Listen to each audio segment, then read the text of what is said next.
it is what I'm doing with the tournament. So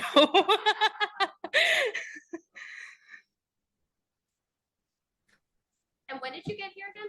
Saturday evening. Yep. Nice. Yeah. Father's Day. Yeah. So I wanted to, give my dad a chance to come out and, do the practice round with me and just walk inside the ropes with me on Father's Day. So that's partially why we wanted to come a little bit early. We've got most people here. If we get started, are you guys all set? Perfect. All right, Alan, you good to go? Yeah. All right, welcome inside and in person here at the KPMG Women's PGA Championship. I am pleased to be joined by one of our LPGA professionals here competing in this major championship, Amy Rungmatikan. Yep. We practiced it before. I'm Yeah. so sorry about that. I just want to kick it off before we get to the people behind me here. But this is your KPMG Women's PGA debut. You finished T4 at the LPGA Professionals National Championship to gain entry into this event. Overall, what are you most looking forward to this week and this experience overall? So I had like 11 months to actually look forward to this event, and those 11 months have, felt like, with my family. This means a lot to me because, it's my second major, but also I get to spend it with my family. So we made sure, in those 11 months, hey, let's make sure that we can make this a family trip thing. So my dad, he closed the restaurant for 3 weeks. And my parents, they're both here. My husband's going to come down on Wednesday. My in-laws are going to come too. So, it means a lot to me that they're going to be here supporting me at this big event with, pretty much the biggest stage in women's golf. So I'm pretty excited. You talked a little bit about this is the most golf you've played in 1 week in a very long time. Yeah. What's it been like to prepare for not only just any other professional event, but a major championship? Honestly, it's been a roller coaster because I've, at first I wasn't practicing as much. I'm just trying to like hit in between lessons, go coach my girls and maybe play a couple of holes with them too, just to prepare for this couple months before. As we got closer, this last month, I tried to play a little bit more, practice a little bit more, worked with my old instructor. So, I was getting sore at certain places. I haven't gotten sore in a while. So it's a lot of golf for me. But I also want to make sure that I'm doing it to have fun and just enjoy this moment. So, leading up to this tournament, like I said, this week is going to be the most golf I've played in the past year, basically. So I just want to enjoy the moment. Yeah. All right, we'll kick it off with Jeff. Amy, what's the mix of emotions as you return to competition as far as the balance of excitement and nerves? Oh man, it's definitely a lot of both. There's moments where I'll like when I was playing in the practice round that I was nervous. Like yesterday I was playing with Christina Kim and I was like, wow, that really hit me that I'm playing with really good golfers. And then also there's times where I'm just like focused in the moment. I felt like I was back in, when I was playing Symetra back then, Right. Like, hey, like, I know what I'm doing. Let's just do it, Yeah. So I have a little bit of both emotions. Like I'm nervous. I'll be nervous sometime and I'll be confident, about my game. So it's a little bit of both. So hopefully like when I start playing that I'll just be, it's okay I'll embrace the nerves and just, just go back to, hey, focus. There's a reason why I'm here and just do the best I can. All right, Sarah. Yeah, you've won, so many state titles with Ursuline Academy, which you coach at. You played in the U.S. Women's Open. Where does this week rank in terms of your career on the golf course? Honestly, with the state titles, those mean so much to not only to me, but to the girls. And to be able to see them overcome, like this past year when we won state, they were 5 strokes. They were losing by 5. They're in second by 5. And they were all nervous because they haven't been behind in a while. We've been pretty dominant the whole year. And the team that's leading is a pretty young new team that's really, really good this year. I just told them, hey, like 5 strokes it's pretty much one hole. like 5 strokes is nothing. Just being part of, at Oklahoma State, we would be losing by like 10 or 15 and we'll come back and win by 5. Like, and just saying like, I'm pretty confident that you'll be doing great. And that kind of helped them a little bit, just like motivate them and get them ready. Hey, just do your game, stick to the plan, and you'll do great. So they came back and won by 12 that second day and won by 7. And that kind of inspired me, like, hey, if they can do that, I feel like I can do that too when I come out here. So it's very motivating to see, not only that I'm trying to motivate them, but they motivate me as well. Are any of them kind of coaching coach this week as you Yeah. get back in competition, get back in the competitive saddle? Yeah, they're excited for me. They're saying, good luck, coach. They're also they'll text me and just be like, hey, like, you got this. Like, you always preach to us to have fun, give it 100% no matter what happens. So if you should just do the same, that, what you tell us. So. Finally, for me, I mean, you're no stranger to professional golf, but is this kind of like a pinch me moment, kind of walking inside the ropes here at Baltusrol, one of the biggest stages in golf, and seeing some of these players that are week in, week out on TV that you may have followed and try to emulate now that you coach? Yeah, no, it definitely, like I said yesterday, playing with my my old friend Jan and also Christina Kim, that's that moment where I'm like, okay, I'm actually here, like, it's happening, we're going into it, there's no going back. I don't want to go back. I want to keep going. So that moment was when I'm like, hey, let's have fun. Let's enjoy this moment with my family too. And just having my dad there next to me, because he hasn't, when I played on the Symetra Tour, he wasn't really there. He had to work at the restaurant. So for him to take time off and follow me as I'm playing, like that hit me too. Like, hey, like, I'm actually here and he's here with me. And yeah. Good luck. All right, Rick.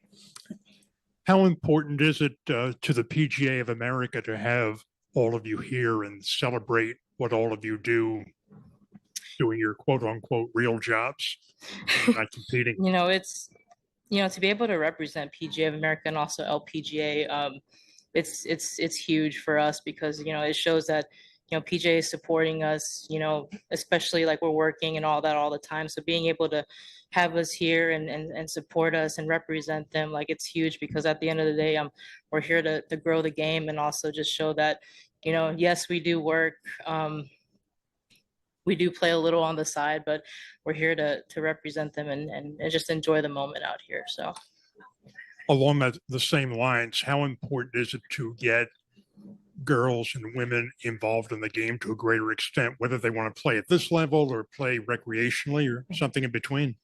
It is important because, like I feel like nowadays it's grown a lot more. Now we have a lot more women golfers joining, girls golf joining. But just showing them that, there's different routes into the game. Like, it doesn't mean you have to play college golf or professional golf or, collegiate level. You can get into the game just how we're getting into the game. Like, we're here teaching, growing the game, coaching girls, and just showing them that, hey, like, you can be here too, or just, being out on the course and just, seeing awesome golfers out here. Like, there's way to get into the game and that's how I kind of talk to my girls about, like, hey, like, if you want to play college golf, awesome, I help and support you. If you want to go into the business world and then play for some company events and all that, we're preparing for that as well. So. And just one more to wrap it up here. I'll go to Jeff. Competing can be a real grind. After you've chased it for a while and you decided not to play, did coaching kind of rekindle a love for the game? I think it did. It really did, because when I stopped playing on the Symetra Tour, it was really hard for me because I was preparing to play professional golf my whole life. Like, that's all there was. There wasn't a plan B. There wasn't a plan C. There was just play professional golf, get on the LPGA, be successful PGA player. I think once I was playing third year, fourth year into Symetra, it hit me like, I'm just mentally burnt out. Something's wrong. I'm not enjoying the game as much. Like, something's going on. So I needed to take time and just kind of reevaluate what I should do. And so I went back home. I started teaching and coaching, and just to give it a try, be like, maybe, like maybe I can help people if I can't help myself. So when I was teaching and coaching, like it really like it just changed my mind, like it just like it I had so much more fun coaching. I love helping people. Even when I was on the semester tour, I was just like, hey, how can I help? I'm always one of those that wants to help people. So I feel like helping people not only makes me feel great, but also just seeing, like how much we can make a difference in their lives. Like it just makes a huge impact in mine. So like when I qualified for the US Open, I didn't touch a club for 9 months. Like besides teaching, showing some shots, but other than that, I haven't been, you know, playing or anything. And we had the state championship, and we won as a team, and I thought that was such a cool moment, and 2 days later, I had my US Open call. I was like, you know what, I haven't played. Let's just play for fun. I went to the US Open qualifier literally like 20 minutes before. I had an interview right before. So I was like, my brother told me, hey, you got to play in 15 minutes. And I was like, okay, cool. And I go to the course, and he's like, you want to putt a little bit? Sure. I had 1 or 2 putts, missed my putts, picked up the ball, said, let's just go. And then I qualified. I got the second spot. So it was a crazy moment, but I was like, wow, like maybe this is it. Like I just needed a clear mind. I just wanted to have fun. My goal back then was just to hit the fairway. Once I hit the fairway, hit the green. Once I hit the green, let's try to make the putt or two putted. And it was just a lot simpler now. So I feel like golf is a lot more simpler Nice. now. Can you take us inside a little bit on with Sunday with your dad? Was there a moment or two walking that just kind of hit you how cool that was? Yeah, no, well, it hit me also because he was like, Amy, do this, Amy, do that. Amy, like I was like, okay, we're back at junior golf again, But besides that, like just being able to walk with him, and I'm watching him, just seeing how he's enjoying this moment. And he's loving every bit of it, because his dream was obviously to have me on the LPGA, and that's something that unfortunately didn't happen. But being able to do this, hopefully maybe every year, or just and this will get him that opportunity to live that moment again. So All right. I think that will do it for us. Thank you so much, okay, Amy. thank you, appreciate it.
Test 1, 2, 3. Test 1, 2, 3, 4, 5, 6, 7.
I am too, actually.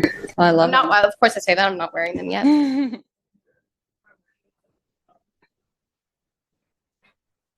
All right. All right, I think we will kick this off. Pleased to be joined now by Nelly Korda, the 2021 Women's PGA Champion. I'll just kick it off with one before opening it up to the rest of the crowd, but we haven't seen you in a little bit. What has it been like preparing for this week's major championship? Yeah, I've been out since New Jersey a couple weeks ago. I think it was like 4 or 5. But it was nice to be at home. Obviously getting ready for this major championship. Started kind of practicing a week and a half ago when I was all cleared to go 2 weeks ago. And yeah, I've just been kind of grinding away. Got out here, played 9 yesterday, played 18 today, and going to play the back 9 again tomorrow and tee it up Thursday, and I'm very excited. What are some of your opening thoughts on Baltusrol? The first 4 holes are very crucial. I think if you get through the first 4 and even, I think that's a very big goal for the week, is getting through the first 4 holes, and even they're big, monstrous kind of holes. I mean, I know that the first hole is typically a par 5 for the members, and it's a pretty long par 4 for us. And then 2 is a very positional hole. 3 is also a pretty long hole, and then 4, obviously, that's kind of the signature hole over the water. So the first 4 holes pretty crucial, but overall, I think the golf course is very strong. The par 3s are pretty long and it's going to be a pretty interesting test this week. It's an amazing golf course. All right, we'll get things started with Jeff. Hey, Nelly, you won your KPMG title at a place with a lot of history. Yeah. As you come to another place with a lot of history, as you play your next major at Pebble Beach, what does that add to the chase of going after majors? I mean, I feel like a major championship is a major championship at the end of the day. You know, that's kind of like the goal, is to perform the best that you possibly can at these majors. I mean, I think it's just a cherry on top to play at these golf courses that have so much rich history and that are honestly amazing pieces of property. I mean, when I just walked out here yesterday and I played the front 9, I couldn't believe at what kind of condition the golf course was in. And I think that the women's game is really making a step forward where we get to play all these historic venues. Nelly, last time you took a break, you came back and played really well. Mm-hmm. Do you take any solace, or does it help your mindset knowing that you have that history after taking a break? Yeah, I guess. I feel like every single time I've kind of taken a break, it's been for something else. Last year, I mean, was the blood clot at the beginning of the year, and this time it was just my lower back that I just wanted to make sure that it didn't turn into something worse.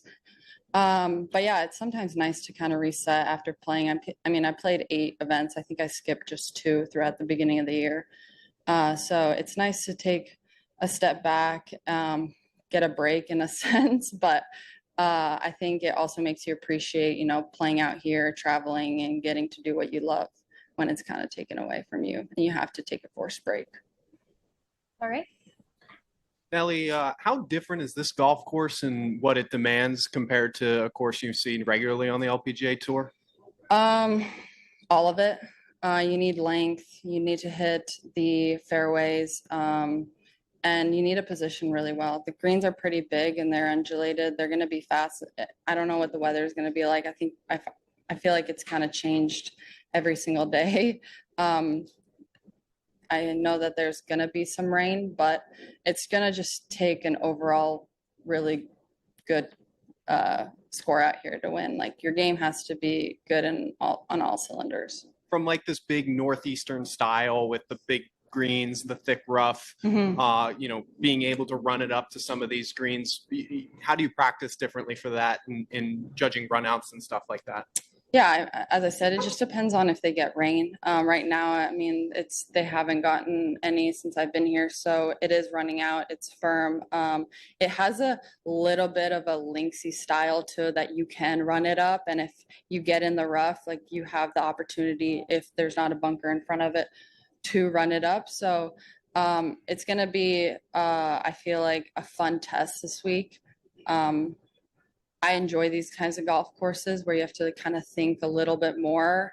And it's a very demanding golf course as well on the ball striking and putting. I feel like everything just has to click this week for you to perform well.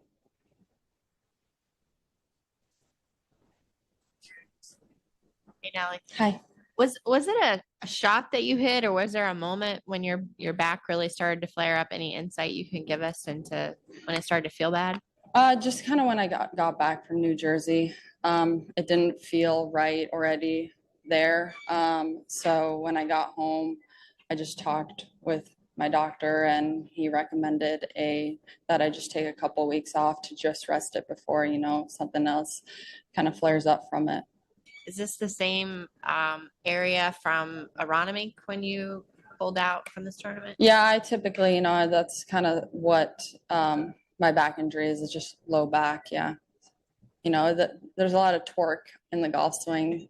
So I feel like I'm not the only golfer that kind of struggles with a low back. And also, you're traveling 4 weeks in a row, different beds, flying out right after your round. So sometimes you just tweak it and you just need to take rest. Are you pain free now? Yeah, all good. This golf course is unique. It closes with 2 par 5s, Yeah. 2 of which you've really got to hit the fairway. Just kind of give your thoughts on those 2 par 5s and why is it so critical to hit the fairway on those holes? I feel like it's very critical here to hit it on every fairway. The 17 is a very long par 5. It's going to take obviously it's pretty narrow tee shot, and then there's a lot of bunkers in play on the second shot. If you're laying up, probably it will definitely not be reachable, especially if it's into the wind. I think that's what's projected to be. And then even the third shot's really demanding with the bunkers around the green. So overall, I feel like that's a really strong and long hole. I mean, 2 of the par 5s are reachable. So obviously I think they're going to make one that's not reachable. So I would say 17 is going to play as a 3-shotter. And then obviously 18, if you're in the hunt, you have water down the left and pretty thick rough down the right. And if you're in the right rough, it makes that second shot pretty hard over the water. So I feel like it's just in general, I mean, this rough is really thick. I've tried to hit 6 irons out and they come out as knuckleballs and dead left. And I feel like it's just going to be a very crucial golf course to hit the fairways and greens. And I mean, you're going to see if it plays firm and fast, you're going to see a lot of people having 30 footers, for birdie.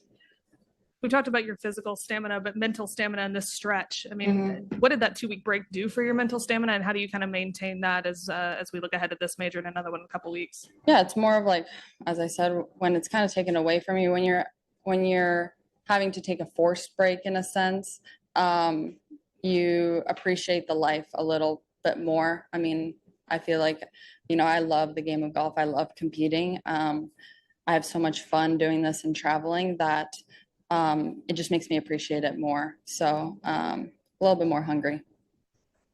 Down in front to the left. There's quite a bit of anticipation with this being Rose Zhang's first major as a pro. I wonder, from players' perspective, what's your sense for the amount of buzz she is bringing to the sport and could bring to the sport in the future? I think it's great. I mean, it was amazing to see that she won her first week out as a professional. I think it's going to be really good for the women's golf, and hopefully we have some great battles coming down the stretch over the years. Is there anything about her game that really sticks out to you, and as far as what it is that makes her special? I honestly, if I'm being completely honest, I haven't seen her play at all. I'm sure I'll see it now a lot. So maybe in a couple of events, if we're paired together, I'll give you my opinion. But I'm sure if she had an amazing junior career, college career, and she's gotten off to a really hot start. So I'm pretty sure all parts of her game are really good. Nelly, being as young as you are and kind of dealing with these health situations, what kind of mental toll has that taken on you?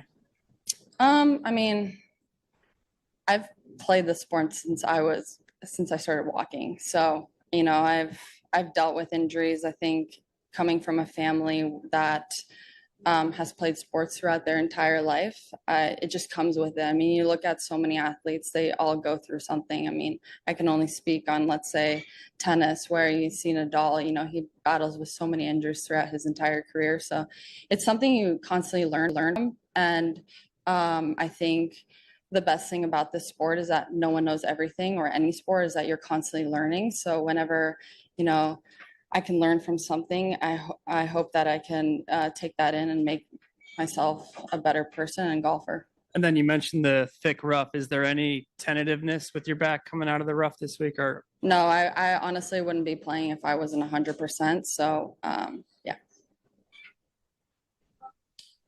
Nelly, in your opinion, who do you think is the best player in the women's game right now? I don't know. I would say this year, I mean, we've had a lot of really good golfers. A lot of really, I think Jin Young Ko, she's won twice this year, right? So if you're just going off of statistics, I would think Jin Young. But yeah, I guess I don't know. Yeah, Jin Young. I mean, there's so many good golfers out. Rose is 1 for 1 too, so she's pretty good. Yeah, gosh, I feel like it's hard to say on the women's side because like people really heat up. I know that Minji's been playing really well. Leona played really well last year, or last week. So the number one player, or the person that's playing the best, would be the number one player in the world, and that's Jin Young. So I would say Jin Young. All right, 2 more, one over here. Hey, Nelly, Gabby Ruffles is in the field this week. I Mhm. know you guys are pretty close in age. Not sure how much you two know each other. Mhm. What can you say about her kind of battle over the last couple months with missing Q School and then being the number one player on the Epson Tour now? So I actually know her brother Ryan pretty well. We're the same age, so we've actually become pretty good friends over the past couple of years. He lives in Orlando. I don't know Gabby that well. I know Ryan a little better, but I think it's amazing. Obviously, it's hard to look at the positives when you do miss Q School, you miss signing up, and then you come out and play really well. So props to her for being mentally tough and taking that, I guess, in a sense, in a positive way, and coming out and dominating the next year. I think she's a really good golfer. She hits it really well. I think she's strong too. So I think overall, she has a good game, and hopefully we see her out here too. All right, Jeff, and then we'll end with Steve. Nelly, you had the win late last year. You played nicely early this year and along the West Coast. When you have a break like this, is it like starting anew, or do you pick up some of that momentum that you had built? No, I think it's like starting new. I think all the momentum that you had kind of goes away because I mean, I didn't touch a golf club for 2 weeks, right? So I think all the momentum that you had the first week back, you start fresh. But then obviously it's like going to the gym after a really long time. I mean, the first week is kind of tough, but then once you get into the groove of things, you kind of get it back. Great, and Steve. Nelly, every major champion on this golf course has hit a fade, going all the way back to 1960. Mhm. Is that typical of major championships? Is it just this golf course? And how do you feel that benefits you? I had a draw, so I did not know that. Honestly, I mean, I'm trying to think. I mean, yes, I think if you know how to hit a draw and a fade, it benefits you. I've hit a draw and I feel like I'm curving it away from the trouble as well. So I don't think it matters what you play as long as you hit it in the fairway and you get it on the green and get it in the hole. That's what matters, right? All right, with that, we'll wrap it. Thanks, Thank Nelly. you.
Where am I looking? A bit to Matt. Okay. Oh, yeah. Might be good.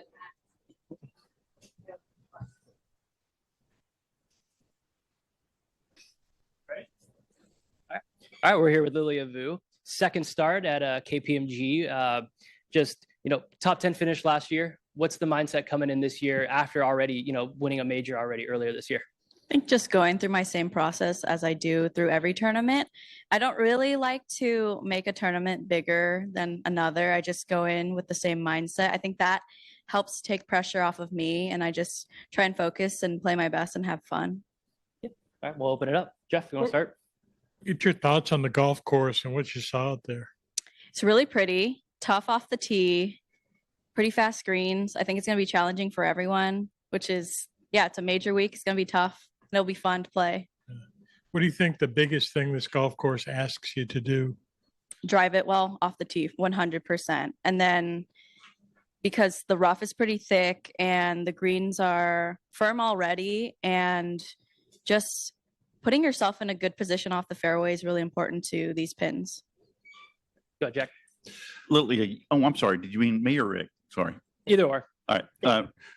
When you go into a major, I know everybody tries to make it less important than it is. Are there any mental exercises that you go through that? Because it is a major.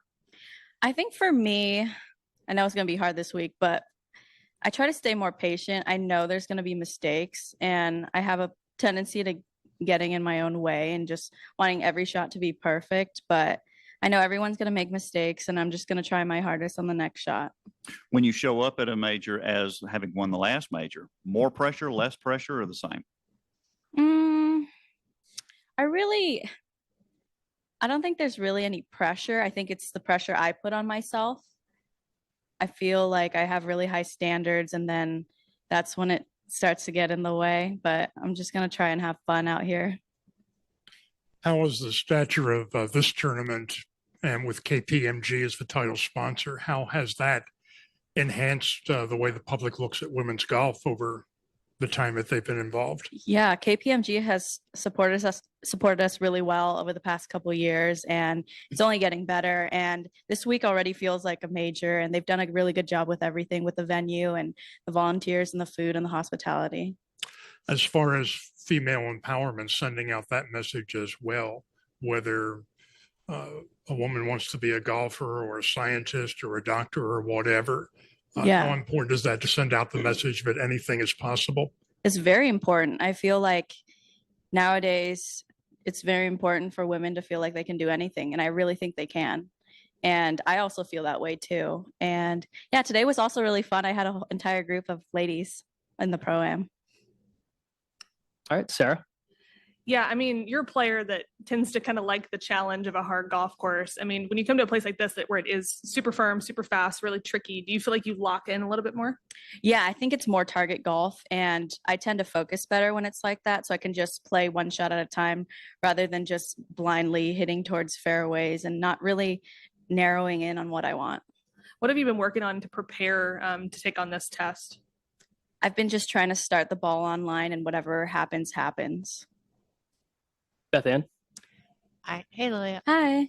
There's an awful lot of history at this golf course or this club, these golf courses. Have you learned any of it since you've been here, whether it's on the walls or plaques? Yes, I walked by the Jack Nicklaus 1-iron shot on the 18th hole today. I thought that was really cool. I took a thumbs up picture next to it with my coach. Yeah, it's been really cool. I saw a lot of the memorabilia stuff in the clubhouse and all the locker rooms. So it was really cool to see all the history here. Does it make it feel like a different week for you given all of that?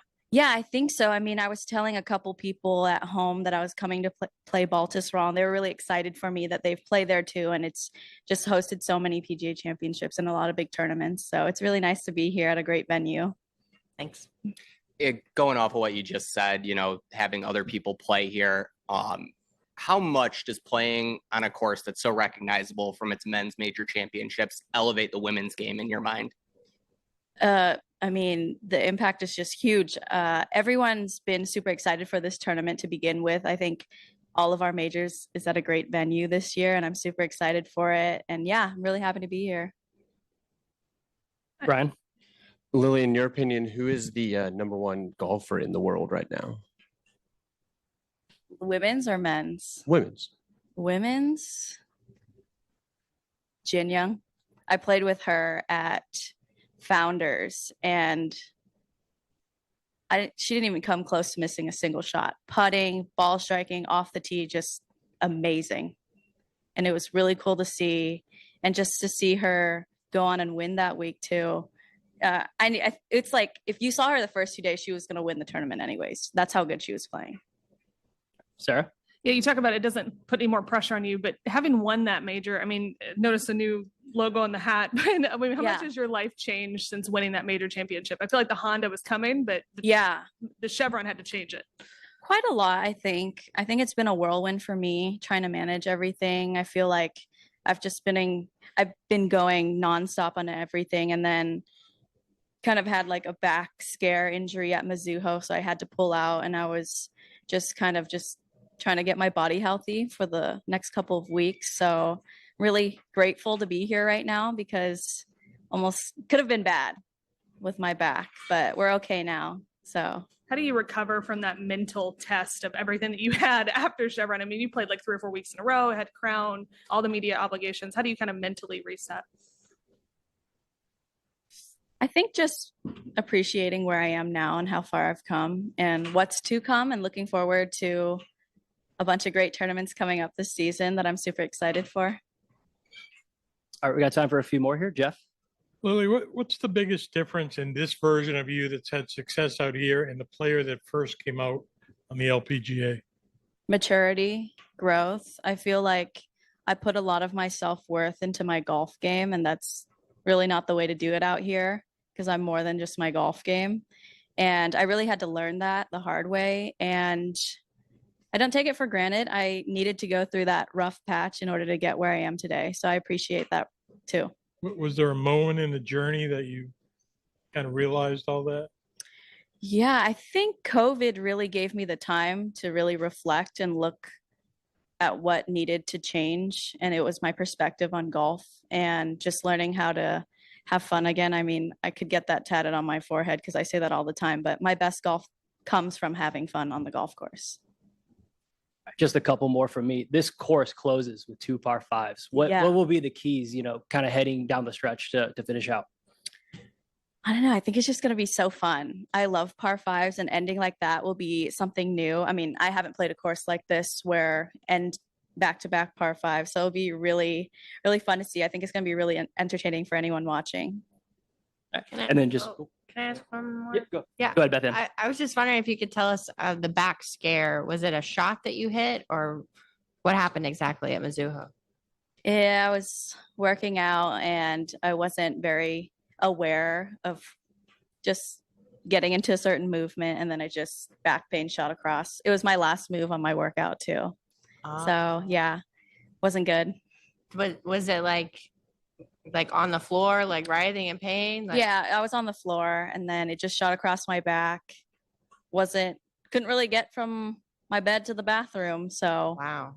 Thursday morning, I was like, let's just not make this worse. So, and I had time leading up to this tournament. So what's another 3 days, Thank you. Mm-hmm. All right, just one last one from me. We had the men's US Open last week. How familiar are you with LA Country Club, and what did you think of the course setup? We played quite a bit for UCLA, and it looked completely different on TV. And I think just with the grandstand setup and growing out a ton of fescue, I think that was not the same course I played back in college. It looks way tougher, and it was really fun to watch too. Yeah, seeing Wyndham win was really great. Awesome. All right, thank you, Lilia. Thank you, guys.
Number two, this. Yep. And one more.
We do, yeah. Look at that. We had a memo, I guess. When did you get in? What is today? Tuesday. Tuesday. I don't know. No, I stayed the weekend in New York. Oh, good. So I didn't have to get in. I just drove in on Monday. All right. Or Sunday night. All right, everyone.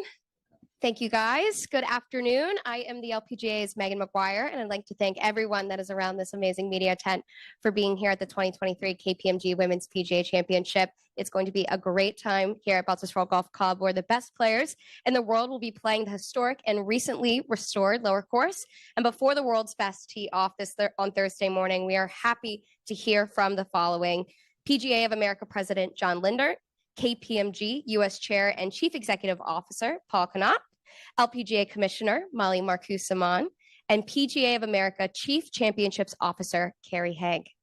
John, I'd like to begin with you.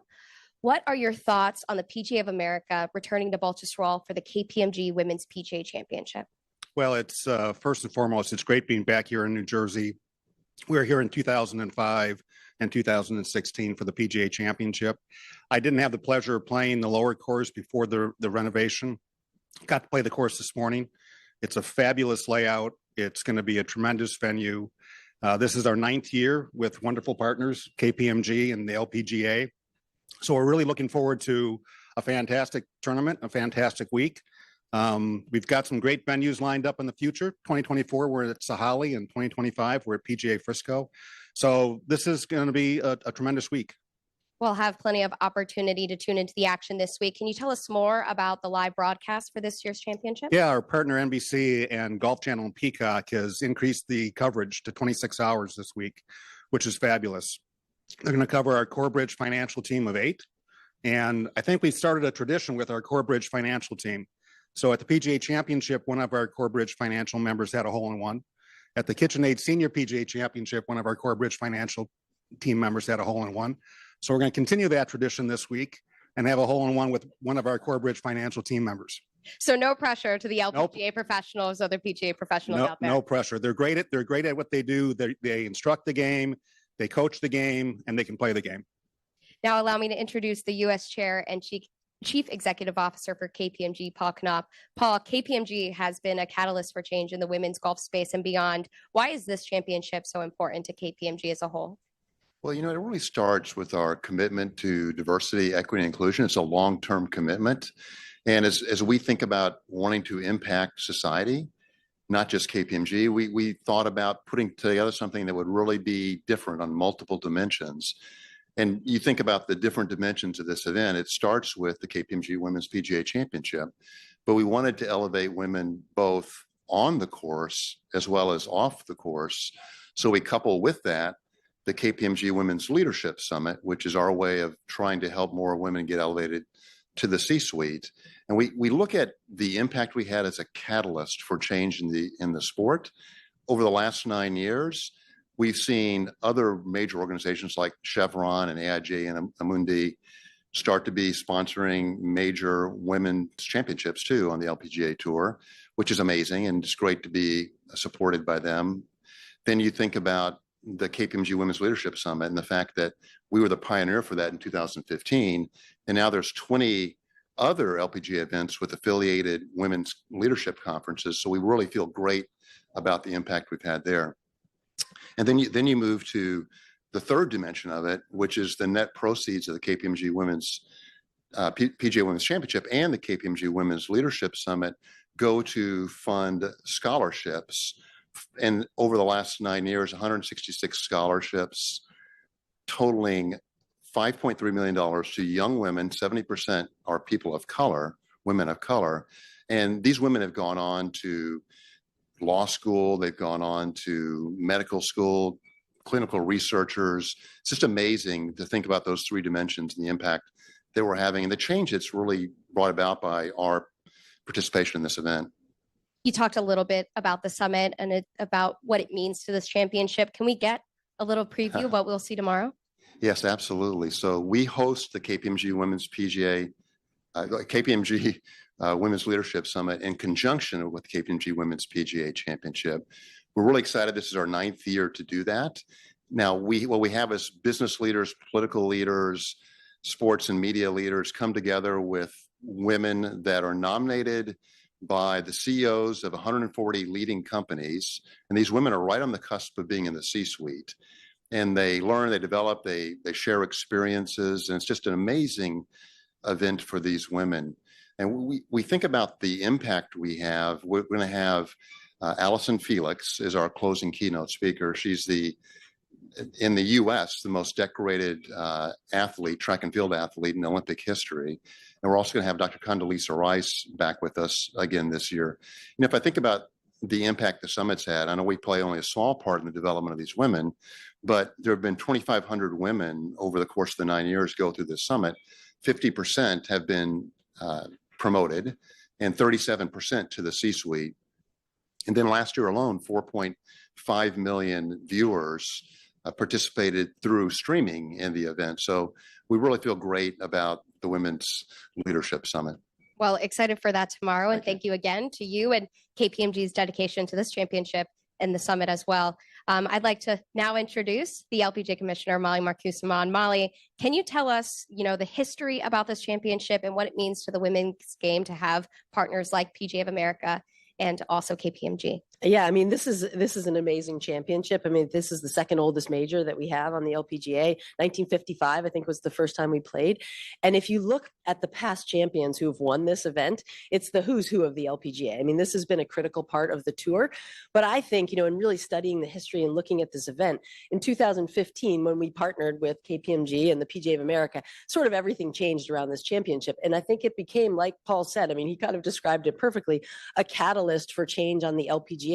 If you look at all the things that they do to elevate this tournament, it's what we're trying to do. The investment that they make in the women golfers in the LPGA has really taken the LPGA to new heights that we never really imagined. And I always say, golf's an individual sport, but this tournament and the way the LPGA works is really a team sport.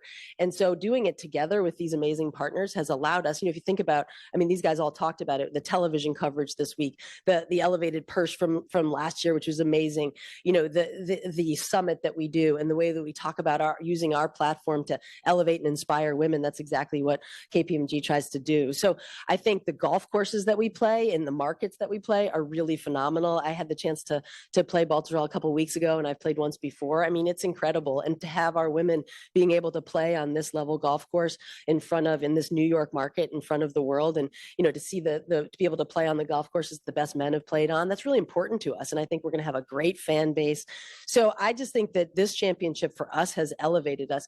The thing I love is, whenever we work with KPMG, they say, well, how do we solve a problem? What kind of problem does the LPGA have? We're about solving problems for our clients, and that's what they've done. And you can see it at every level of the game and how it's really pushed us forward in so many other areas. So this was the first tournament that I attended as the commissioner. I hadn't really started yet, and went down to Atlanta, and I just was blown away the first time I saw it. And then last year at Congressional was amazing. And then driving in here today and seeing what they've done, it's going to be an amazing week.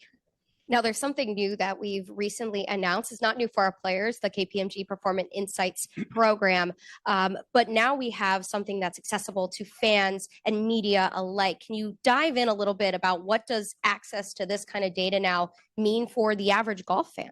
Yeah, I mean, we always talk about the need for more investment in the women's game. And I think, again, KPMG stepped up and said, how can we help you? What do you need? And I think one of the areas that our women were significantly behind was the data that they had to drive performance. And these are the best women in the world, and they need all the tools that they can possibly get to be able to drive their own performance. So the KPMG Performance Insights allows that. They allow to use data and analytics to improve the players' games. And so it's really made a difference. I mean, Laura just did an amazing job on Golf Channel talking about the specific things that our athletes have learned through the KPMG Performance Insight program. And it's real. I mean, it is really driving their performance and solving a problem that we had.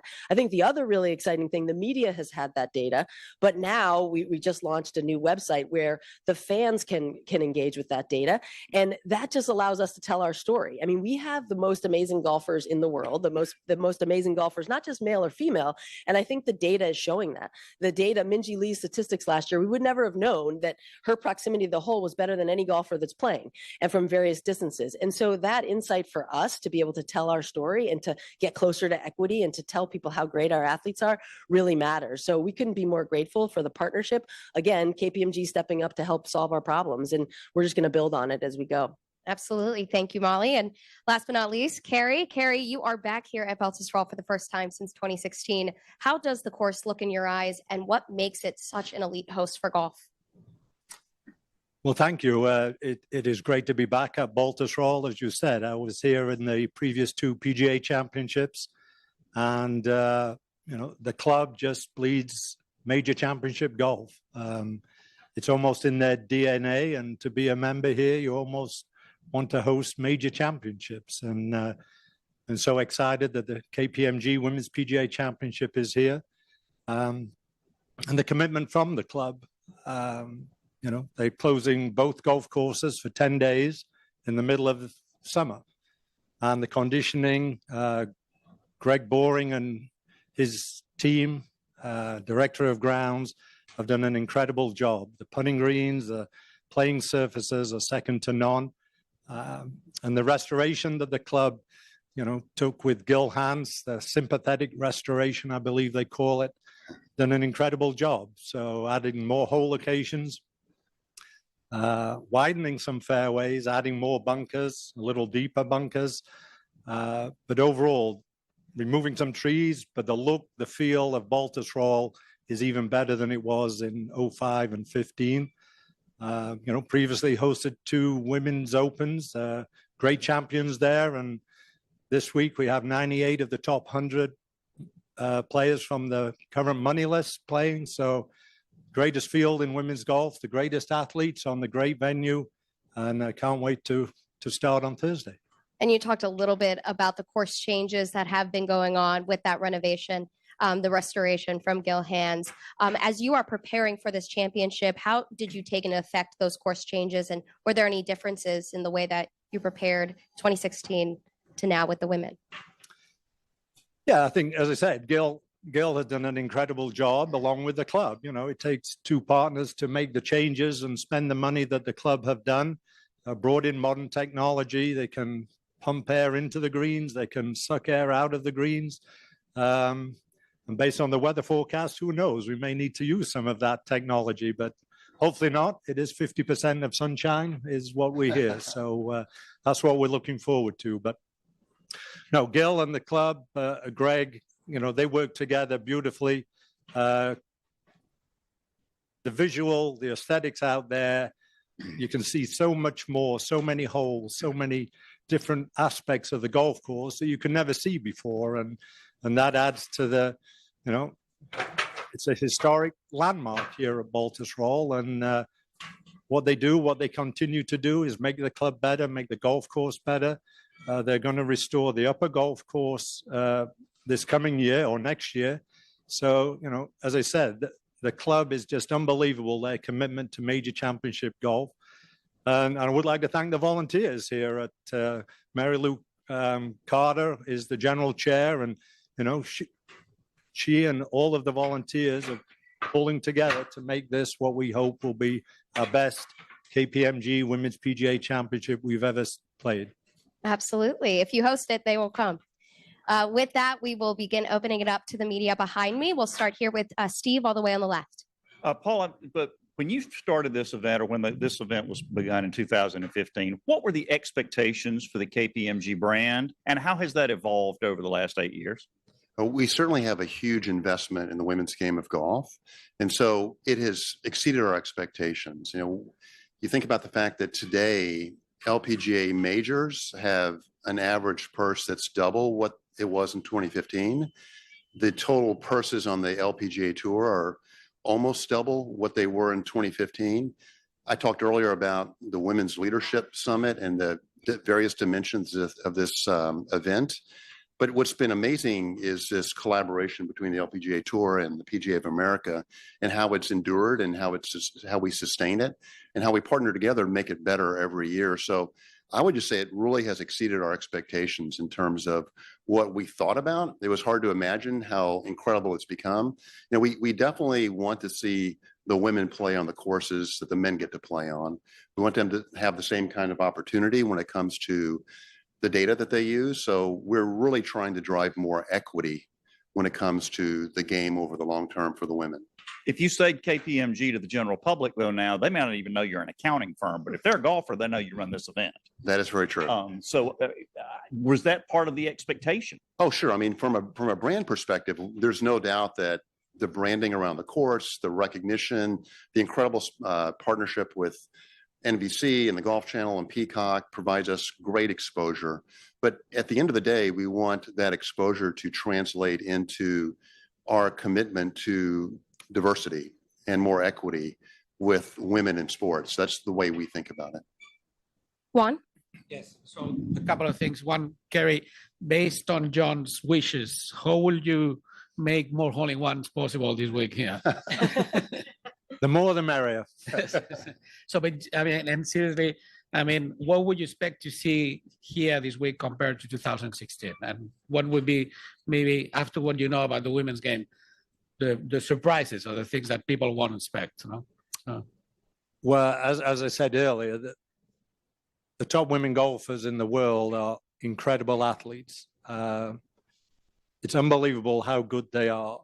And the golf course here is a great golf course, but it will test the best players in the world, just as it did in 2005 and 2015. But other than the tees that we're playing from, it's 6,600 yards plus. It's plenty of golf course. The rough is 3 inches, but it's thick and it's consistent. We will probably top the rough on Wednesday as we did on Sunday. But it's a great test, and that's what we want. It's not what we do, it's what the best players in the world do on a great venue. And our job is to just present it for them, to showcase their skills, and hopefully we'll have a playoff on Sunday evening, and the greatest players in the world, or one of them, will hopefully win. And then one quick thing for Paul and Molly, maybe. After all the insights and your experience now, what do you think women in business can learn from these top golf players in the world, and the other way around? What can the top golfers in the world learn from women in business? No? You want to go first? I mean, I think that golf's a really hard game, right? And you need all the tools and you need all the coaching, you need a whole support system around you. That's the same thing as in business and the same thing in life. And so I think golf is a perfect metaphor for life. I mean, you fail a lot in golf and you have to have resilience and grit and get back up. And so I think we can show a lot. I also think we can show how talented women are at something really, really hard. And sometimes in business, there's the glass ceiling. Sometimes it's hard for women to dig in and say, I'm going to do something really hard that I can fail a lot at. And in golf, these women, they have to really be able to be gritty and dig in. And so I think there's a lot of parallels between golf and business. And so, what these guys are doing and combining the two is really, really important. I think we're trying to inspire women to say, you can do hard things in really difficult situations, and you can be under pressure and you can do it really, really well. And I think, again, the data insights are showing you got to use all the tools in your tool chest to do that. And so I think that's what this championship's really doing. The only thing I would add to that great answer is that, the dimensions of the women's summit that we hold and the Future Leaders Program, there's a dimension that is related to giving both of those groups of individuals more exposure to golf. And so they're inspired by the amazing golfers that play in the KPMG Women's PGA Championship. And I think to ensure that women have more access to the game of golf, equity, opportunity, the same way that, if you look at the history of the game, more men have played over history than women. And we're trying to ensure that we give women more exposure to the game so that more women play golf and that more women use that as another avenue to hopefully make business connections. All right, I'll turn it over to Jeff.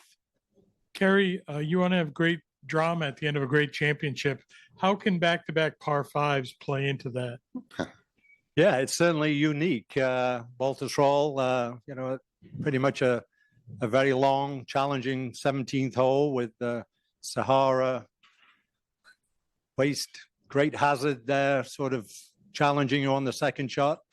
And then, likely or hopefully a reachable par 5 18. And so much history has come down on those two holes. But as you say, you've got to wait a long time before you get to the two par 5s. There is one on the front 9, which is certainly reachable and gettable, but 16 is a tough par 3 for sure. But I think the back-to-back par 5s certainly calls for a lot of potential movement coming down on Sunday at the final. 2 birdies, birdie or an eagle, or you get a little off kilter and a bogey, and who knows. So that's the fun and that's the excitement coming down the stretch. Yeah. And for John, as you look at the Corbridge team that's here, why is that important to have your representative teaching pros and instructors out here side by side with the best in the world? And how much of a push did the PGA get out of Michael Block and Oak Hill? Well, I'll answer the second part first. Probably unbelievable push from Michael Block. I mean, obviously, now a media sensation. He's on every YouTube or, whatever social media you look at, Instagram, he's there. It's critically important for us. It showcases that we, the LPGA and the PGA of America, that we've got great talent. We've got great talent in instructors.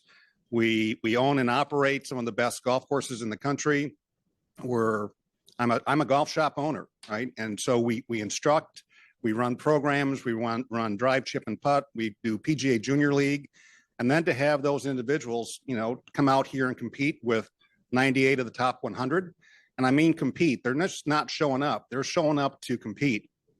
It says a lot about our industry. It says a lot about both the LPGA and the PGA of America. So it's extremely important. Beth Ann? Yes. Hi. I'm not sure who wants to field this one, but we all know how important TV exposure is for every event. And I'm just hoping someone can kind of give me a little background on the meeting of the minds that happened after this championship last year, where that led to the TV hours nearly doubling this year. Who wants to take it? John, you want to take that, or you want me to take it? I can take it. Yeah, I mean, I think for us, the investment in the women's game is really, really important. And investment comes from corporate partners, but it also comes from access and exposure. So I think we're very much in partnership. And so we sat down and said, what can we do to continue to elevate women? What do we need to do? We've got a great partner in NBC, and we all just sat down and said, this is really important. This is a critical component to the world knowing our athletes, being able to use this platform. And so what do we need to do? And I think we were all like-minded on it. Let's do everything we can do to get more hours and get more exposure. I mean, I think there wasn't pushback on any level. We all agreed it was something we needed to do and make a commitment to that. And I think we all know it really matters. I think we still have ways to go, right? We need more exposure. We need our women on in the most, dramatic way, because the championship is so good and the golf course is so good. The players are so good. We just need that opportunity. And so I just think that we all sat down and said, how do we do this? And our partner in NBC said, we're in. Let's try to make this happen. So I think we increased by 12 hours this year. You can really see the championship round from start to finish, which is really important. And we're going to continue to grow on that. And I don't think you'd get that without a good product. And right. We've got a great product. It's probably underviewed. I said last night, I've been going to LPGA tournaments since 1981. And it's some of the best golf you'll ever see. So without the great product, you probably wouldn't have the expanded coverage, and they've got a great product. But if people don't see it, it's hard to tell that story. So it's really important that we continue to focus on that. Is it fair to say that was a priority? It's always a priority, and I think it was definitely a priority of all of our partners in this event. I mean, I think we prioritize it all the time. I mean, it's just you start from behind the 8 ball if you can't get that product out there. So and we do such good work, and as John said, the athletes are so good that we need to show that to the world. Sarah? This one's for John. I mean, what does it mean? We talk about what it means to the LPGA Tour as an organization, but what does it mean to the PGA of America organization to be this catalyst for change that's always pushing it for us to go higher and really elevate women's golf? Well, I think that's one of our core foundations, is that we try to diversify the game. We want the game to be for everybody. The game is a game of invitation. And we want everybody to feel welcome. And so it's important for people to see people that they can relate to succeed in that field. So having this LPGA, the KPMG Women's PGA Championship is important. It's important to grow the game for women. It's important to grow the game for juniors. So this is just another avenue that we can utilize for that. All right, Bethan. Just for Carrie, how, with the weather coming in, how penalizing do you expect the rough to be come the weekend? 50% sunshine is. Is it going to be like punch out rough, like just get your wedge? No, I think you may have missed. The rough will be as it is. We're mowing it again tomorrow evening, as we did on Sunday evening, as we did last Thursday evening. So what you see is pretty much what you get. Yeah, if it rains, it'll grow a little. It's certainly going to grow in 4 days, but right now it's sort of about how we want it. It's tough. You can't control it, but you can move it and you can hit it. And that's why we're mowing it. We are prepared to mow it again Friday night if we need to, but we'll sort of play that by ear. I'm hoping Wednesday will be sort of the last mow, but if we need to, we will, and we'll do what's necessary. All right, I'll go last call for questions in here. I've got one for Carrie. Sarah? Carrie, it's really firm and fast out there out on the lower course. Is there any plan to water? I know with the weather coming in, 50% sunshine, but potential for weather to come in. Do you have any plans to water this course before they teed up on Thursday? Yeah, we watered it last night. And we'll see how the weather does, but certainly one day at a time. I like that. One day at a time. I think that will do it for all of us here. Thank you all for joining us on this sunny Tuesday afternoon. And thank you once again, and best of luck for a great week. Thank you. Thank you. Thank you. Thanks.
1, 2, 3, test.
All right.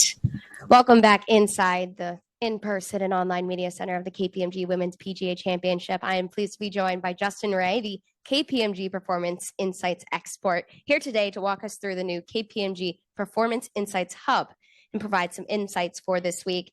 As announced earlier, the LPGA and the KPMG have launched this new web portal, which is kpmgperformanceinsights.com, which will now be publicly available and online for fans and media to dive deeper into the LPGA Tour athletes' talent and skills throughout the season. And Justin, I would like to open it up to you now. If you could tell us about this new website hub and walk us through the various elements of the website and how all of us can be able to utilize the information as well. For sure. Thank you. Good afternoon, everybody. This is an exciting day for me and everybody who's been working on this for a while. More than 1.5 million shots, several years of planning, and now this is finally open to the public. So you get to get a little slice of what I've been working with for a couple of years now. So this is the new KPMG Performance Insights Hub. Right off the bat, I'll say my favorite part of this is its intuitiveness and how quickly it works. A lot of times when you're dealing with a lot of numbers, it can get clunky and slow. That is not the case with this. So I want to go through and show you just a basic overview of some of the things and features about the website. This is what you're looking at now is the when you enter the site, you can sort by the leaders in different strokes gained categories. Right now it's sorted by strokes gained total. One of the cool things here, there's a toggle at the top. For the official LPGA minimum, they require 30% of the rounds played over the course of the season. So you don't have some players play 2 tournaments as an outlier leading the tour in a certain stat. You can toggle that on and off so that when you flip it, you see Phenom Rose Zhang with her 3 strokes gained per round, but she hasn't quite played enough rounds to qualify, obviously, for the official round. So that's one of the features with the toggle. The other thing I love here, you can go to the top and instead of having to count up, okay, what's NASA rank in strokes gained total per round, I can just go to the top, click here, show ranking, and there you go. It's got all the players and their ranking, so it gives you that quick context. Nasa Hadaoka, 10th in strokes gained total this year. No need for you to count one by one and for fear of missing it. You can sort through all these different categories, tee to green, off the tee approach, around the green and putting, and then it splits it up even further to different categories like scoring, birdies are better, Lilia is the best par 3 performer on the LPGA Tour, etc. You can go through all these different categories yourself and see all the different features. One of the things I really like that I cannot do in my work with the men's game that we have here with this feature.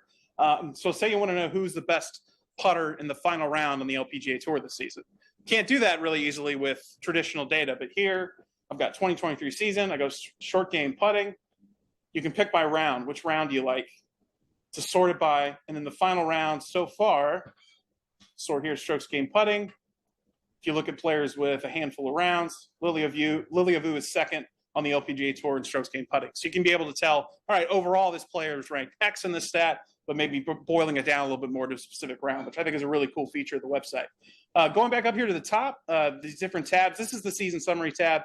But if you click on player stats, I was looking at our Solon Cup captain, Stacey Lewis, for a Golf Channel request earlier. You can go to the player-specific page, and it's really cut and dry, really easy to understand. Again, you have the toggle here. You can do the official rank or the overall with the 30% or more rounds played. But it's got all the basic strokes gained metrics, total, driving, around the green, tee to green approach, putting, where they rank, and who the leader is on tour, what their number is, to give you quick context there. One of the things I like about this page, too, click this box and it's got every player you can sort through. It's searchable. So let's say I want to look up, I can spell Minjee Lee, type Minjee, pops up. There's her ranking. There are all her numbers for the season. If you click this tab here, see all tournaments. These are her rankings in each statistic for each event week by week this season. So if I want to say she was unbelievable strokes gained approach last season, as everyone who follows the game knows, led the tour in that statistic. If I want to see what are her best strokes gained approach performances so far this season, I'll toggle off ranking. It was when she gained almost 2.5 strokes around at the Meyer LPGA Classic, finished tied for 13th. So that's one of the cool features of the player stats, the ease to which you can bounce around and sort and figure things out for yourself. Let's click the tournaments tab now. The other thing we can do here is we can sort by, so what did a player do specifically great at a specific event? And you can find it really easily. Click the tournaments tab. I'm scrolled down to last year's KPMG Women's PGA Championship here, but it's got every tournament since we started tracking. So let's check out what they did at Congressional last year. Give you an example real quick. So Inji Chun for the week, I go back to my all button here. She led the field in, Minji Lee led the field in strokes gained approach. Inji was third in strokes gained approach. And you can go through all these different categories. You remember her incredible opening round, obviously. She gained more than 11 strokes on the field, the most at any single round at this championship of the last 15 years. What did she do so incredibly well? More than 6.5 strokes gained approach in that round, by far the most of anybody in the field. So you can dive into it as shallow or as deep as you want. There's really kind of limitless potential in terms of what you're able to come up with. I've been able to tinker around with this during the construction of it, and it's made my job a lot easier, which is really cool. The About tab will give you some information on just explaining what strokes gained is and some of the process of how we got to this point here today at Baltusrol, and then some of the different new advertisements that KPMG's put out promoting the program. So that's the overview of the website. I hope that makes sense. KPMGperformanceinsights.com. Very easy to use, free and open to the public. It's going to be available on mobile as well. Like I said, probably my favorite thing is how intuitive and quick it moves, how easy it is to bounce around and find different pieces of information. Specific for here this week at the KPMG Women's PGA Championship, what insights or stroke gained information do you think will be important in determining the potential winner here at Baltusrol?